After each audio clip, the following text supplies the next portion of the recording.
जब सरकार के पास आपकी सारी जानकारी हो तो क्या आपको भी सरकार से सवाल पूछने का पूरा अधिकार होना चाहिए? क्या सूचना का अधिकार आरटीआई अब इतिहास बनने जा रहा है? स्वागत है आपका हमारे चैनल पर। आज के द हिंदू एडिटोरियल का विषय लोकतंत्र के एक बहुत बड़े स्तंभ पर चोट करता है। हेडलाइन आप जैसा देख रहे हैं, प्राइवेसी एंड ट्रांसपेरेंसी, यानी कि निजता और पारदर्शिता पर है। ये जो है ये आरटीआई एक्ट के अमेंडमेंट पर ये पूरी की पूरी एडिटोरियल है। हाल ही में सुप्रीम कोर्ट ने आरटीआई एक्ट में हुए बदलावों को संवैधानिक रूप से संवेदनशील मानते हुए इसे एक बड़ी संविधान पीठ को सौंप दिया है। लेकिन विवाद क्या है? आज के इस एनालिसिस में हम समझेंगे कैसे डीपीडीपी एक्ट 2023 ने आरटीआई की उस ताकत को कम कर दिया है या ख़त्म कर दिया है जिससे हम सरकारी भ्रष्टाचार उजागर करते थे। क्या है वो पब्लिक इंटरेस्ट ओवरराइड जिसे अब पूरी तरह हटा दिया गया है? और सबसे जरूरी बात, पत्रकारों पर 250 करोड़ तक के जुर्माने का डर दिखाकर प्रेस की आज़ादी को कैसे चिलिंग इफेक्ट दिया जा रहा है। यह सिर्फ एक कानूनी बदलाव नहीं है, बल्कि सरकार और नागरिक के बीच की जानकारी का संतुलन बिगड़ने की कहानी है। तो चलिए लाइन बाय लाइन और आसान भाषा में समझते हैं आज का पूरा एडिटोरियल। जैसे कि आप देख पा रहे हैं, प्राइवेसी एंड ट्रांसपेरेंसी की बात हो रही है, तो there must be no information asymmetry between state and citizens, यानी कि स्टेट यानी कि राज्य यानी कि सरकार और नागरिक के बीच कोई भी सूचना को लेकर असंतुलन नहीं होना चाहिए कि आप सरकार हैं या मतलब कि सरकार है या स्टेट है, तो आपके पास जो है नागरिक की सूचना आपको लेने की आपको अधिकार है, और सिटीजन्स के पास आपके जो जवाबदेही है आपका सिटीजन्स के प्रति, वो नहीं आपसे जवाब तलब करे। तो इसके लिए जो है कोई इन्फॉर्मेशन एसिमेट्री नहीं होना चाहिए। एसिमेट्री का मतलब असंतुलन या असमानता नहीं होनी चाहिए, बता रहा है। On Monday, the Supreme Court of India referred a series of petitions challenging the amendment to Section 81J of the Right to Information Act by Section 44 यानी कि 44 3 of the Digital Personal Data Protection Act, that is DPDP 2023, to a constitution bench recognizing its constitutional sensitivity. इसको देखिए, सोमवार को क्या हुआ, जो supreme court of India जो है उसने रेफर कर दिया अ सीरीज ऑफ पिटिशंस। कई सारे पिटिशंस आए थे, कई सारी याचिका, कई सारी अर्जियां आई थी जिसमें चुनौती दी गई है अमेंडमेंट को, संशोधन जो बदलाव किया गया है section 81J of the right to information act को। जो राइट टू इंफॉर्मेशन एक्ट है उसमें जो से धारा 81J में संशोधन या बदलाव की गई है, उसको चुनौती देने वाली कई सारे जो है पिटिशंस आई थी, उसको रेफ़र कर दिया है एक मतलब कॉन्स्टिट्यूशन बेंच को। अच्छा, ये जो अमेंडमेंट किसके द्वारा लाया गया है वो देख लीजिए, by section 44(3) of the digital personal data protection act, यानी कि ये जो digital personal data protection act जो है, कानून जो है, जिसका 44(3) जो धारा है ना, उसके द्वारा जो है ये सेक्शन 81J जो है राइट टू इंफॉर्मेशन एक्ट का वो बदल दिया गया है। तो उसी को लेकर जो है चुनौती दी गई है इस अमेंडमेंट को। जो मतलब पिटिशंस जो आए थे सुप्रीम कोर्ट के पास, उसको जो है सुप्रीम कोर्ट ने जो है वो रेफ़र कर दिया है कॉन्स्टिट्यूशन बेंच के पास, रिकॉग्नाइजिंग इट्स कॉन्स्टिट्यूशनल सेंसिटिविटी, यानी कि इसकी जो संवेदनशीलता थी, संवैधानिक संवेदनशीलता, यानी कि संवैधानिक रूप से जो है ये काफ़ी संवेदनशील मामला था। इस चीज़ को देखते हुए इसको कॉन्स्टिट्यूशन बेंच को जो है इसने रेफ़र कर दिया है, भेज दिया है। तो इसको आप ऐसे समझें, सोमवार को जो है भारत के जो सुप्रीम कोर्ट ने उन याचिकाओं को एक संविधान पीठ के पास भेज दिया है जिनमें आरटीआई कानून में किए गए बदलावों को चुनौती दी गई थी। ठीक है, नए डेटा सुरक्षा कानून जो है आपका डीपीडीपी एक्ट जो है उसकी धारा 44(3) ने आरटीआई की धारा 8(1) को बदल दिया है। कोर्ट का मानना है कि यह मामला संविधान से जुड़ा है और बहुत संवेदनशील है, इसलिए इसकी सुनवाई बड़े स्तर के जजों की टीम को करनी चाहिए, इसलिए इसको जो है कॉन्स्टिट्यूशन बेंच के पास इसको भेज दिया गया है। समझ गए इस बात को?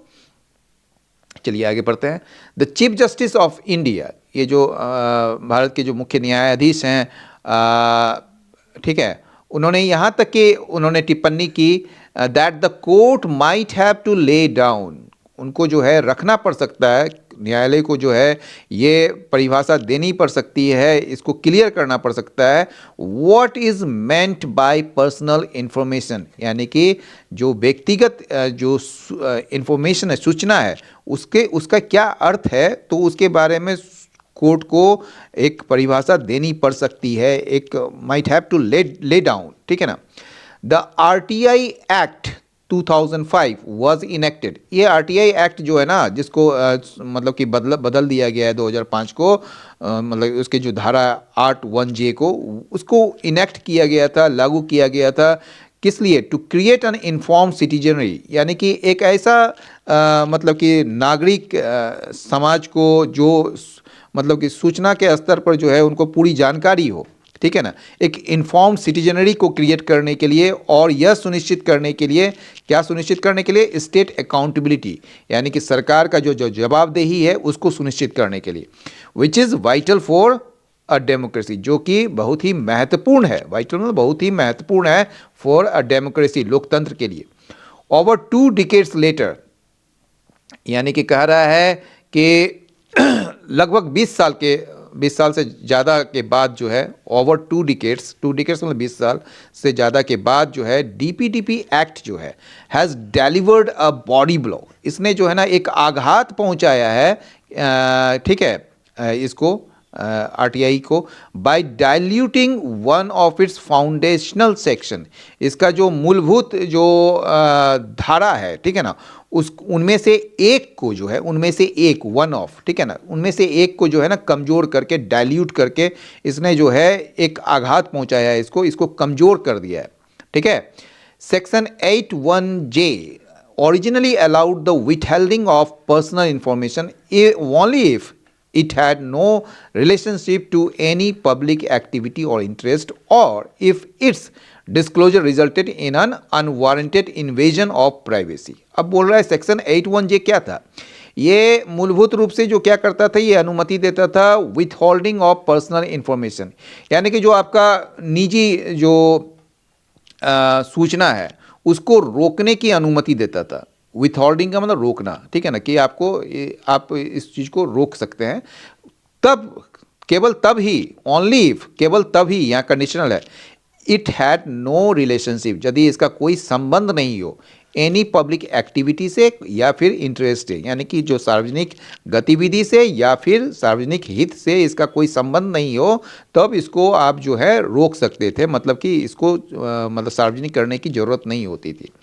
और या फिर इफ़ इट्स डिस्क्लोजर, यदि इसका जो डिस्क्लोजर है, यानी कि इसका सार्वजनिकीकरण, यानी कि पब्लिक में इसको लेकर आना, यानी कि आप कह सकते हैं इसको प्रकटीकरण कह सकते हैं, यानी कि प्रकट करना, resulted in an unwarranted invasion of privacy, यानी कि अगर इसका परिणाम जो है, अगर इसका मतलब कि प्रकाश में लाने का जो के वजह से जो है इसका परिणाम जो है अनवारंटेड इन्वेजन हो प्राइवेसी का, निजता का जो निजता पर हमला हो, अनवारंटेड, अनुचित तरीके से, तो इस केस में जो है ये आप पर्सनल इंफॉर्मेशन को रोक सकते थे। ये 8(1)(j) में आपका ये अधिकार था, मतलब एक तरीके से ये कहा गया था सेक्शन 8(1)(j) में, जो कि आपका आरटीआई एक्ट है। क्रूशली महत्वपूर्ण ये है कि the section included a public interest override, कि इसमें क्या था कि ये जो सेक्शन था ना, इस धारा में जो है क्या था कि एक पब्लिक इंटरेस्ट मतलब का ओवरराइड था। ओवरराइड का क्या मतलब कहेंगे, जिसको कि आप किसी को जो है उसके मतलब कि उसको ये कर देते हैं, एक तरीके से मैं आपको बताता हूँ ये the section included a public interest overwrite. Public interest overwrite का जो मतलब कहेंगे कि ये एक ऐसी शक्ति थी जो सार्वजनिक हित को गोपनीयता से ऊपर रखती थी। मान लीजिए आपका जो है प्राइवेट इंफॉर्मेशन है, ठीक है ना, यानी कि आपका प्राइवेसी हो गया, लेकिन अगर वो पब्लिक इंटरेस्ट में वो प्राइवेसी जो है मतलब कि पब्लिक इंटरेस्ट कहीं ज़्यादा अगर आपको मतलब कि ज़रूरी है, यानी कि लोगों की हित यानी कि पूरे देश की हित के बारे में ज़रूरी है, तो उस केस में जो है आप गोपनीयता को जो है यानी कि निजता के जो अधिकार हैं या निजता का जो एक ये है मतलब कि आपका जो क्या कहेंगे आप उसको, जो प्राइवेसी है आपका, उसको मतलब कि दरकिनार करते हुए आप जो है सार्वजनिक हित को ऊपर करेंगे। यानी कि ये एक ऐसी शक्ति थी जो सार्वजनिक हित को गोपनीयता से ऊपर रखती थी। समझ गए? तो इसमें जो है क्या कह रहा है, महत्वपूर्ण रूप से क्या है कि ये सेक्शन जो है इस धारा में जो है शामिल था, क्या था, अ पब्लिक इंटरेस्ट ओवरराइट। आप समझ गए पब्लिक इंटरेस्ट ओवरराइट, जिसमें जो है मतलब कि सार्वजनिक हित को ज़्यादा तरजीह दी गई थी आपकी निजता से। ये एक किसके रूप में दी गई थी? As an integral feature of the 2005 act.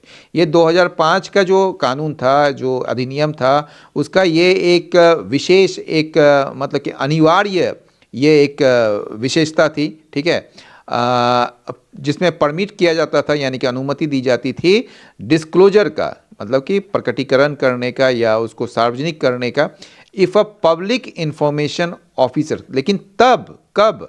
यानी कि तब जब पब्लिक इंफॉर्मेशन ऑफिसर जो होता था वो संतुष्ट होता था that the larger public interest justified it. यानी कि जब उसको यह मतलब कि वो इस बात से संतुष्ट हो जाता था कि वो व्यापक जनहित जो है इस चीज़ को उचित ठहराता है, तभी वो ये चीज़ को जो है पब्लिक इंटरेस्ट ओवरराइड के थ्रू आप जो प्राइवेसी का चीज़ जो है उसको हटा कर आप मतलब कि क्या कहते हैं उसको, सार्वजनिक हित को सामने लाते थे या उसको ज़्यादा तरजीह दी जाती थी। ये कहने की बात हो रही है। इसका मतलब कि अगर मतलब कि सरल शब्दों में आप इसको कहें कि पुराने जो आरटीआई कानून जो था उसकी एक बहुत ही खास और ज़रूरी खूबी थी जिसे पब्लिक इंटरेस्ट ओवरराइड कहा जाता था। समझ गए? इसका आसान मतलब यह है कि अगर कोई सरकारी अधिकारी, ठीक है, यानी कि पब्लिक इंटरेस्ट ऑफिसर जो होते हैं, यह महसूस करता था कि किसी निजी जानकारी को बताने से जनता का बड़ा भला, यानी कि जैसे कि भ्रष्टाचार का खुलासा होगा, तो वह उस जानकारी को सार्वजनिक कर सकता था, भले ही वह जानकारी किसी व्यक्ति की निजी लाइफ से ही क्यों न जुड़ी हुई हो। ठीक है, यह नियम प्राइवेसी के नियम से भी ऊपर माना जाता था। समझ गए? तो यही चीज़ है। अगला देखें, द डीपीडीपी अमेंडमेंट जो है, ये डीपीडीपी अमेंडमेंट जो है ये जो है ये संशोधन जो है इस चीज़ को, इस ओवरराइट को ही हटा देता है और वंचित कर देता है, एकदम रोक देता है डिस्क्लोजर को ऑफ एनी इंफॉर्मेशन, किसी भी तरह की सूचना को जो जुड़ा हुआ है या संबंधित है पर्सनल इंफॉर्मेशन से, जिसका अर्थ है कि ये जो है पूरी तरह से ब्लैंकेट बैन हो जाता है। समझ गए ना? तो इसको ऐसे समझिए कि जो नया डेटा कानून है डीपीडीपी, उसके आने से जो वो पुरानी शक्ति थी ना, जिसमें अधिकारी जो है जनता के हित में जानकारी दे सकता था, अब बिल्कुल ख़त्म कर दी गई है। ठीक है, अब नया नियम यह कहता है कि किसी भी ऐसी जानकारी को नहीं बताया जाएगा जो व्यक्तिगत हो। इसे एक तरह का ब्लैंकेट बैन कहा गया है, जिसका मतलब है पूरी तरह से रोक लगा देना।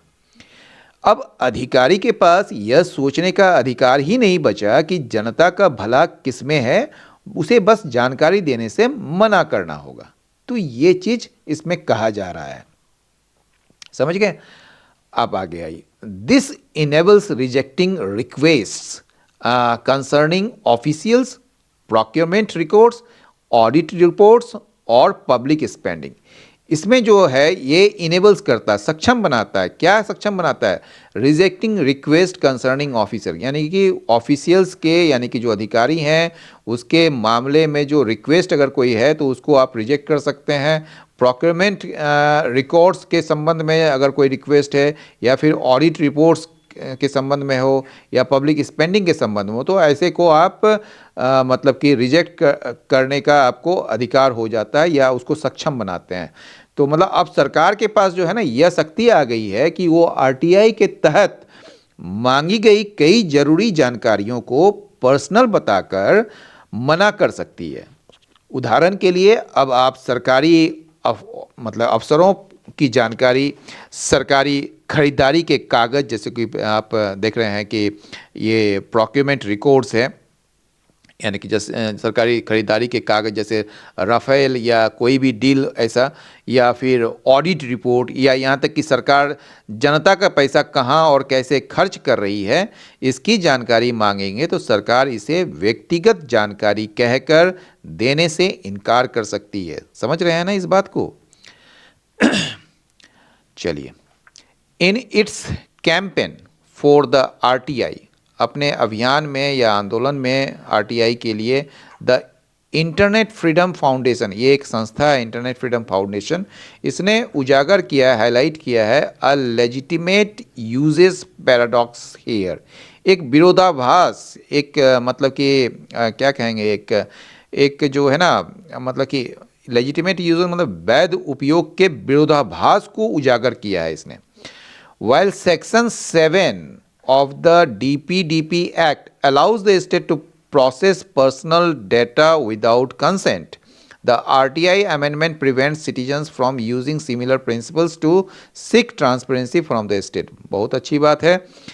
आप देख रहे हैं कैसे घुमाया गया है, मतलब कि ये जो कहा रहा है कि वाइल, हालांकि ये जो, या जबकि सेक्शन 7 जो है डीपीडीपी एक्ट का, वो सहमति मतलब कि क्या कहेंगे, राज्य को, मतलब स्टेट को जो है वो अलाउ करता है कि वो प्रोसेस करे, ठीक है, यानी कि वो प्रोसेस करे पर्सनल डाटा को विदाउट कंसेंट, ठीक है ना, बिना अनुमति के ही आप किसी के व्यक्तिगत डाटा को जो है आप प्रोसेस कर सकते हैं, जो कि the RTI amendment prevent citizens. लेकिन दूसरी तरफ क्या बोल रहा है, या वाइल तो कॉन्ट्रास्ट बताता है ना, एक तरफ तो डीपीडीपी एक्ट स्टेट को, यानी कि सरकार को यह अधिकार देती है कि वो पर्सनल डाटा को जो है बिना कंसेंट के ही आप उसको प्रोसेस कर सकते हैं, लेकिन जो आरटीआई अमेंडमेंट जो किया गया है ये सिटीजन्स को रोक देता है, अधिकार मतलब कि नागरिक को जो है ना, इससे मतलब कि रोक देता है उसको यूजिंग सिमिलर प्रिंसिपल, इसी तरह के सिद्धांत को लागू करने से या इसी तरह को उपयोग करने से उसको रोक देता है। To seek transparency from the state, यानी कि आप स्टेट से पारदर्शिता की मांग करने से आपको रोक देता है। समझ गए? यानी कि इसको आप ऐसे समझिए कि जब मान लीजिए कि इंटरनेट फ्रीडम फाउंडेशन जो है एक संस्था है, ने एक बहुत ही अजीब बात, यानी कि विरोधाभास की तरफ इशारा किया है। ये वह यह है कि नया कानून जो है डीपीडीपी एक्ट की धारा 7 के तहत सरकार को यह अधिकार है कि वह आपकी निजी जानकारी बिना आपसे पूछे इस्तेमाल कर सकती है। वही चीज़ बोल रहे हैं यहाँ पर। सेक्शन 7 जो है ना, वो अलाउ करता है स्टेट को कि वो पर्सनल डाटा आपके बिना अनुमति के वो इस्तेमाल कर सकती है, ठीक है ना।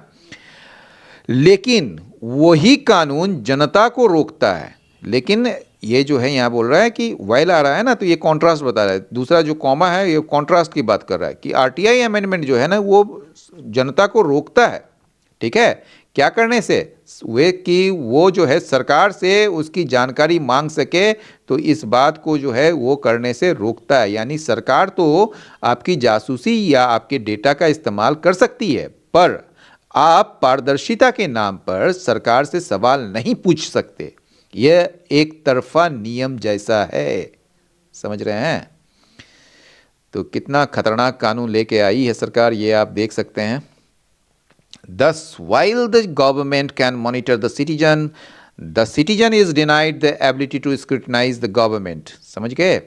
यानी कि कह रहा है इस प्रकार while the government can monitor the citizen, यानी कि गवर्नमेंट जो है वो नागरिक की निगरानी कर सकती है, लेकिन वहीं जो है वाइल, फिर से कॉन्ट्रास्ट बता रहा है, वहीं जो सिटीजन जो है उसको जो है इस बात को मतलब कि उसको इस क्षमता से वंचित कर दिया गया है टू स्क्रूटनाइज द गवर्नमेंट, यानी कि वो जो है सरकार की जांच करने की क्षमता से उसको वंचित कर दिया गया है। यानी कि आप इसको ये कहिए कि इस नए नियम के बाद एक बहुत ही गलत स्थिति पैदा हुई है। ठीक है, अब सरकार तो जनता पर नज़र रख सकती है, ठीक है, यानी कि निगरानी कर सकती है, लेकिन जनता को सरकार के कामकाज की जांच परख करने से रोक दिया गया है। यानी ताकत अब सिर्फ पूरी तरह अब पूरी तरह जो है एक तरफ झुक गई है। सड़क पर चलते नागरिक की जानकारी तो सरकार के पास होगी, लेकिन सरकार के दफ्तर में क्या चल रहा है यह नागरिक नहीं जान पाएगा। तो यही चीज़ है विरोधाभास, ये पैराडॉक्स है। ठीक है, आइए दूसरा पैराग्राफ में जाते हैं। This amendment also creates a severe chilling effect on the press. ये लाइन छोटी सी है लेकिन बड़ा महत्वपूर्ण है कि ये जो अमेंडमेंट, ये जो बदलाव है, एक सीवियर चिलिंग इफेक्ट जो है प्रेस पर डालती है। मतलब कि ये जो है एक प्रेस यानी कि जो प्रेस यानी कि मीडिया पर एक गंभीर दमनकारी प्रभाव, मतलब चिलिंग इफेक्ट ये जो है वो पैदा करता है। इसको ऐसे समझिए कि ये लाइन आसान नहीं है, ये इसमें बहुत कुछ छुपा हुआ है। कह रहा है कि आरटीआई में किए गए इस बदलाव का मीडिया या प्रेस पर बहुत बुरा और डराने वाला असर पड़ेगा। यहाँ चिलिंग इफेक्ट का मतलब है एक ऐसा डर पैदा करना जिससे लोग अपने अधिकारों का इस्तेमाल करने से घबराने लगे। जब पत्रकारों को लगेगा कि जानकारी मांगना और कानूनी पचड़ा बन सकता है या उन्हें सजा हो सकती है, तो वे सच उजागर करना या सरकार से सवाल पूछना बंद कर देंगे। यह लोकतंत्र के लिए बहुत ही खतरनाक बात होगी। ठीक है, एज आर्ग्यूड, जैसा कि तर्क दिया गया है in one of the writ petitions, एक रीट पिटिशंस में जैसा तर्क दिया गया जो कि रिपोर्टर्स कलेक्टिव के द्वारा ये रीट पिटिशंस दाखिल किया गया था, ये दायर किया गया था, उसमें जैसा कि आर्ग्यू किया गया है journalist could be classified, journalist को क्लासिफाई किया जा सकता है यानी कि वर्गीकृत किया जा सकता है एज डेटा फिड्यूसरीज के रूप में। अब फिड्यूसरीज हम आपको बताते हैं, पहले पूरा देख लीजिए। अंडर द डीपीडीपी एक्ट, ये डीपीडीपी एक्ट के तहत and it's rules when DPDP Act and its rules, ठीक है, when collecting information for investigative reports, समझ गए। यानी कि इसको आप ये देखिए कि डेटा फिड्यूसरी का जो मतलब क्या होता है, ये मतलब होता है कि किसी व्यक्ति या संस्था जिस पर डेटा को सुरक्षित रखने की जिम्मेदारी गई है तो उसको भारी कानूनी जिम्मेदारी हो जिस पर, ठीक है ना। जैसे कि आप फेसबुक वगैरह को देखते हैं, ठीक है ना, तो ये जो है एक इसी टाइप का कानून है डेटा फिड्यूसरी।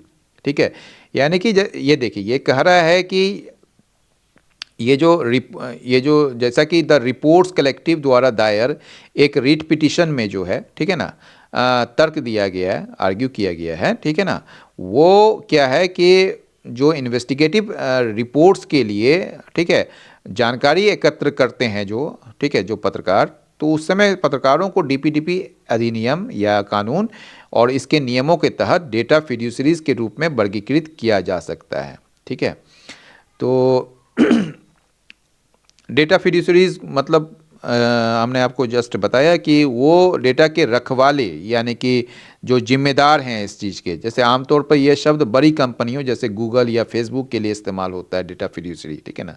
उन पर जिम्मेदारी होती है कि आप डेटा को कैसे रखते हैं, कैसे नहीं रख सकते हो। उसी को जो कहा जा रहा है कि भैया आप जो है आप उसको वर्गीकृत कर दिया गया है डेटा फिड्यूसरीज के रूप में जर्नलिस्ट को, समझ गए। तो यही चीज़ है, मतलब कि आप ये कहना चाह रहे हैं कि ये जो द रिपोर्ट्स कलेक्टिव जो पत्रकारों का एक समूह है उसने कोर्ट में एक दलील दी है। उनका कहना है कि जब पत्रकार किसी घोटाले की जांच यानी कि इन्वेस्टिगेशन के लिए जानकारी जुटाएंगे तो नए कानून जो कि डीपीडीपी एक्ट है के तहत उन्हें डेटा फिड्यूसरी माना जा सकता है। और डेटा फिड्यूसरी का मतलब तो जान ही गए हैं आप क्या होता है। अगर पत्रकारों को इस श्रेणी में डाल दिया गया, डेटा फिड्यूसरी की श्रेणी में, यानी कि उसको उसी क्लासिफाई कर दिया गया, तो उन पर इतने कड़े नियम लागू हो जाएंगे कि उनके लिए खबरें जुटाना नामुमकिन सा हो जाएगा। समझ गए? तो आगे बढ़ते हैं। Non compliance with the act can attract fines up to 250 crore rupees. My God. यानी कि अगर इस कानून का अगर पालन नहीं करते हैं, नॉन कॉम्प्लाइंस होता है, ठीक है, अगर इसका पालन न करने पर 250 करोड़ रुपया तक का फाइन जो है उसमें आपको लगाया जा सकता है, यानी जुर्माना लगाया जा सकता है। यानी कि इसका सीधा यह मतलब कि अगर किसी ने इस नए कानून के नियमों का पालन नहीं किया तो उस पर 250 करोड़ रुपए तक का भारी भरकम जुर्माना लग सकता है। सोचिए, अगर एक छोटा पत्रकार या कोई मीडिया हाउस कोई ऐसी जानकारी छापता है जिसे सरकार डेटा उल्लंघन यानी कि डेटा ब्रीच मान ले, तो इतना बड़ा जुर्माना उन्हें पूरी तरह बर्बाद कर सकता है। यह रकम इतनी बड़ी है कि कोई भी पत्रकार रिस्क लेने से पहले 100 बार सोचेगा, है कि नहीं? चलिए, such a legal framework threatens reducing journalism to just publishing government releases. और इस तरह का मतलब कि इस तरह का जो कानूनी जो ढांचा है ना, ठीक है, इस तरह का जो कानूनी ढांचा है, एक नियम कायदे जो हैं, ठीक है ना, ये पत्रकारिता को क्या कर देगा, ये थ्रेटन्स करेगा इसको, पत्रकारिता को, कि इसको क्या बनाने के लिए, केवल गवर्नमेंट रिलीज को पब्लिश करने के लिए। यानी कि ये जो ढांचा, ये जो नियम कायदे हैं, पत्रकारिता को केवल सरकारी विज्ञप्तियां यानी कि गवर्नमेंट रिलीजेस जो है ना, उसको प्रकाशित करने तक ही सीमित करने का खतरा बना देगा ये। यानी कि केवल आप गवर्नमेंट रिलीज को ही ये कीजिए, आप इसमें कोई इन्वेस्टिगेटिव जर्नलिज्म लेकर आइए ही नहीं, कोई जांच पड़ताल कीजिए ही नहीं, जो सरकार आपको रिलीज देगी बस उसको छापिए बैठकर। तो कहने का यह मतलब है कि अगर ये कानूनी ढांचा इसी तरह लागू रहा तो इससे पत्रकारिता के मतलब खत्म होने का खतरा पैदा हो जाएगा। पत्रकारिता का असली काम है खोजबीन करना और सच सामने लाना, लेकिन इतने बड़े या इतने कड़े नियमों और भारी जुर्माने की वजह से पत्रकार डर जाएंगे। फिर वे केवल वही खबरें छापेंगे जो सरकार खुद प्रेस रिलीज के जरिए उन्हें देगी। यानी पत्रकारिता केवल सरकार का गुणगान करने या सरकारी सूचनाएं छापने का जरिया बनकर रह जाएगी। तो यानी कि जो चौथा स्तंभ है वो बिल्कुल टूट के खत्म ही हो जाएगा, है कि नहीं? तो इट इज़ आयरनिक, ये बड़ा विडंबनापूर्ण है, बड़ा दुखद बात है कि that the DPDP act provides exemptions to startups. ये कि डीपीडीपी एक्ट जो है, बड़ा विडंबनापूर्ण है कि ये डीपीडीपी एक्ट जो है ये छूट प्रदान करता है किसको? स्टार्टअप्स को, जो कंपनियां जो अभी शुरुआत की है उसको छूट प्रदान करता है, लेकिन इसी टाइप का जो प्रोटेक्शंस है वो जर्नलिज्म के लिए वो हटा देता है ना? यानी कि ये बड़े ही आश्चर्य और दुख की बात या विडंबना है कि नए डेटा कानून जो है, जो कि डीपीडीपी एक्ट है, नई कंपनियों यानी कि स्टार्टअप्स को तो कई नियमों से छूट दी है ताकि वे फल फूल सकें, लेकिन लोकतंत्र के चौथे स्तंभ यानी कि पत्रकारिता को ऐसी कोई सुरक्षा या छूट नहीं दी गई है। सरकार बिजनेस करने वालों का तो ख्याल रख रही है, लेकिन जो लोग जनता तक सच पहुंचाते हैं उन्हें नियमों के जाल में छोड़ दिया गया है। ये कहने का ये मतलब है। चलिए आगे बढ़ते हैं। This is in sharp contrast with the European unions general data protection regulation GDPR। ये बिल्कुल ठीक विपरीत है किसके? विद द यूरोपियन यूनियंस का जो जनरल डेटा प्रोटेक्शन रेगुलेशन जो GDPR है उसके ठीक उलट है, एकदम ठीक विपरीत है, ठीक है ना? विच बैलेंसेस प्राइवेसी एंड ट्रांसपेरेंसी, जो प्राइवेसी को और ट्रांसपेरेंसी में जो एक संतुलन लेके आती है ताकि जवाबदेही सुनिश्चित किया जा सके। समझ गए? यानी कि भारत का जो यह कानून है यूरोपीय संघ के GDPR कानून से बिल्कुल उल्टा है, बिल्कुल विपरीत है। यूरोप का कानून बहुत समझदारी से बनाया गया है। वह एक तरफ लोगों की प्राइवेसी की रक्षा भी करता है और दूसरी तरफ पारदर्शिता को भी बनाए रखता है। ठीक है, वहां यह सुनिश्चित किया जाता है कि प्राइवेसी के नाम पर सरकार अपनी जवाबदेही से भाग न सके। भारत में इसके विपरीत प्राइवेसी का इस्तेमाल पारदर्शिता को रोकने के लिए किया जा रहा है। समझ गए? आज का एडिटोरियल बहुत ही शानदार एडिटोरियल है। The constitution bench must refer to the judgment. Constitution bench को जो है, यानी कि ये जो संविधान पीठ है, उसको क्या करना चाहिए? रेफर करना चाहिए टू द जजमेंट। ये जजमेंट कौन सा जजमेंट है? सेंट्रल पब्लिक इंफॉर्मेशन ऑफिसर 2019 का, ठीक है ना। यानी कि ये संविधान पीठ को जो है ना, सेंट्रल पब्लिक इंफॉर्मेशन ऑफिसर 2019 के जो फैसले आए थे, जो जजमेंट आया था, उस पर ध्यान देना चाहिए या उसका संदर्भ लेना चाहिए। ठीक है, विच हेल्ड, जिसने माना था that personal information should remain private. Personal information जो है, यानी कि व्यक्तिगत जानकारी जो है, वो तब तक निजी रहनी चाहिए, यानी कि should remain private unless disclosure is necessary for the larger public interest. यानी कि तब तक रहनी चाहिए जब तक कि ये व्यापक जनहित के लिए उसका प्रकटीकरण या उसका जो है सामने आना जो है वो आवश्यक न हो। यानी कि जब आप सार्वजनिक हित की बात हो रही है तो उसको आप बाहर लेके आ सकते हैं, लेकिन सार्वजनिक हित जुड़ी हुई नहीं है, ठीक है ना, या सार्वजनिक एक्टिविटी जुड़ी नहीं हुई है, ठीक है, तो आपको जो है प्राइवेट यानी कि जो इन्फॉर्मेशन है उसको लाने की कोई ज़रूरत नहीं है। इसमें जो सेंट्रल पब्लिक इंफॉर्मेशन ऑफिसर जगह में जो जजमेंट आया था 2019 में, उसमें यह माना गया था कि पर्सनल इंफॉर्मेशन जो है वो निजी बनी रहनी चाहिए, वो प्राइवेट ही बनी रहनी चाहिए तब तक, यानी कि अनलेस, यानी कि यदि जो है, इफ़ नॉट मतलब होता है अनलेस डिस्क्लोजर इज नेसेसरी, यदि उसमें जो है आवश्यक न हो disclosure for the larger public interest के लिए, ठीक है ना। इट इज़ नॉन, समझ गए? ये जो आगे बढ़ते हैं, ठीक है। It is non that the RTI has significantly reduced state citizen, ठीक है, आप देखिए यहाँ है, it is known that the RTI has significantly reduced state citizen. This includes the poor information asymmetry over 2 decades. यानी कि कह रहा है कि ये जो मतलब ये सर्वविदित है, यानी कि इट इज़ नोन, ये सबको पता है कि आरटीआई ने आरटीआई जो है वो रिड्यूस किया है, यानी कि एक तरीके से कम किया है। किस चीज़ को? स्टेट सिटीजन इंफॉर्मेशन एसिमेट्री को, यानी कि राज्य या कहिए सरकार और नागरिक के बीच, जिसमें गरीब भी शामिल है, के बीच सूचना की जो विषमता है, जो असमानता है, जो असंतुलन है, उसको जो है काफ़ी कम किया है। ये चीज़ जो है सबको पता है, ठीक है, कि अच्छा खासा इन्होंने जो है इसमें मतलब कमी की है, ठीक है। ये जो असिमेट्री है, ठीक है, यानी कि मतलब ये समझिए कि यह सबको पता है कि पिछले 20 सालों में आरटीआई कानून ने सरकार और आम जनता, खासकर गरीबों के बीच की जानकारी की खाई को बहुत कम किया है। पहले सरकार के पास सारी जानकारी होती थी और आम आदमी को कुछ पता नहीं होता था। इसे ही इंफॉर्मेशन एसिमेट्री कहते हैं, ठीक है। आरटीआई की वजह से अब गरीब से गरीब व्यक्ति भी यह जान सकता है कि उसके राशन का क्या हुआ, सरकारी योजना का पैसा कहाँ गया। इस कानून ने जनता को सरकार के बराबर खड़ा कर दिया है, ठीक है, यानी कि आरटीआई ने, समझ गए?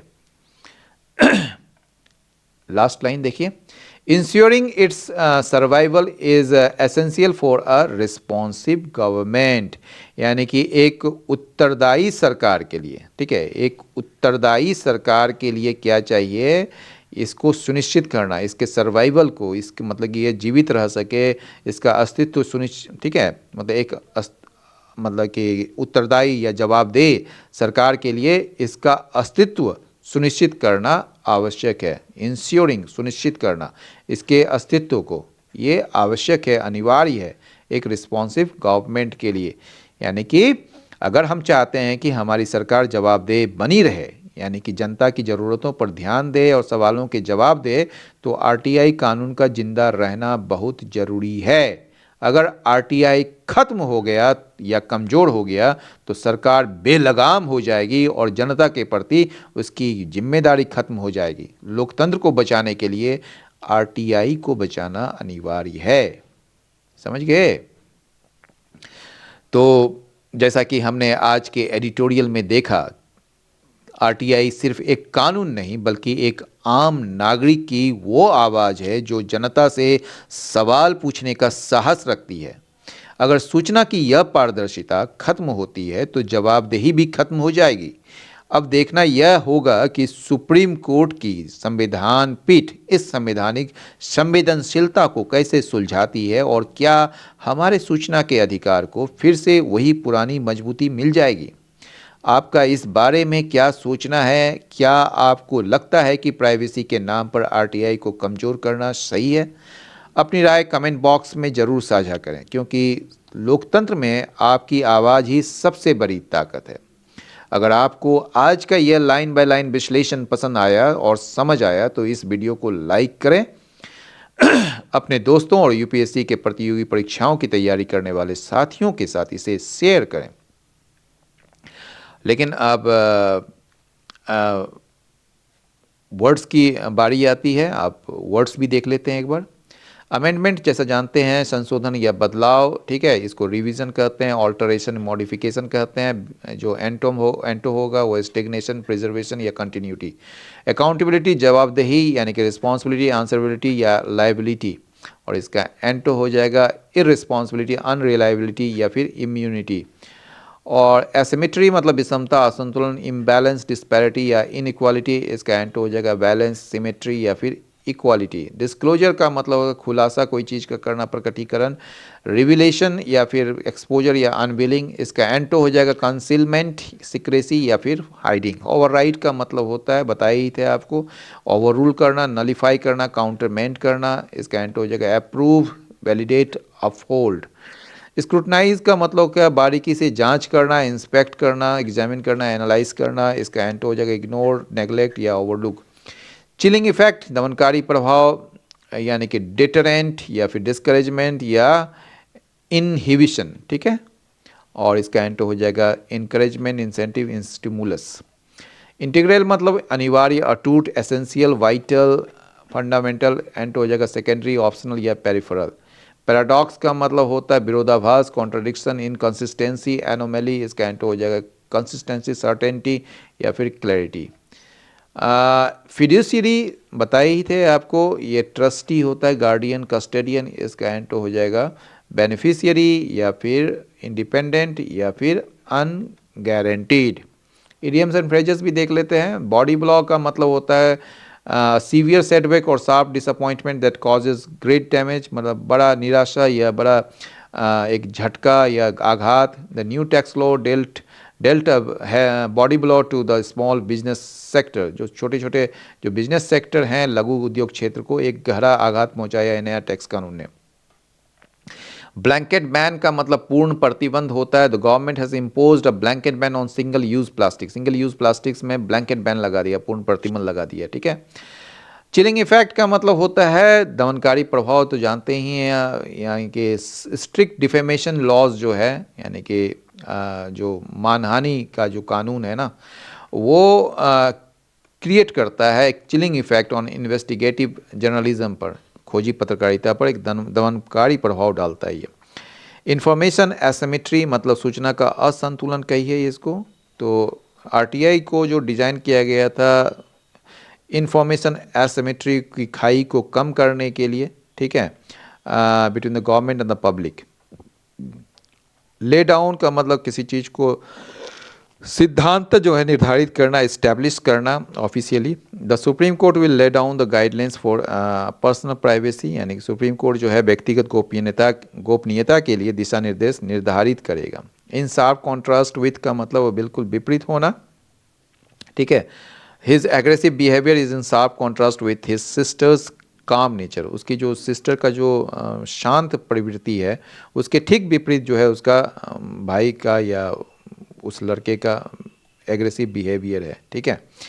तो ऐसे ही गहरी और आसान एडिटोरियल एनालिसिस के लिए हमारे चैनल को सब्सक्राइब करना आप न भूलें, और अगले एडिटोरियल के साथ जल्द ही मिलते हैं। तब तक के लिए पढ़ते रहिए, जागरूक रहिए। जय हिंद।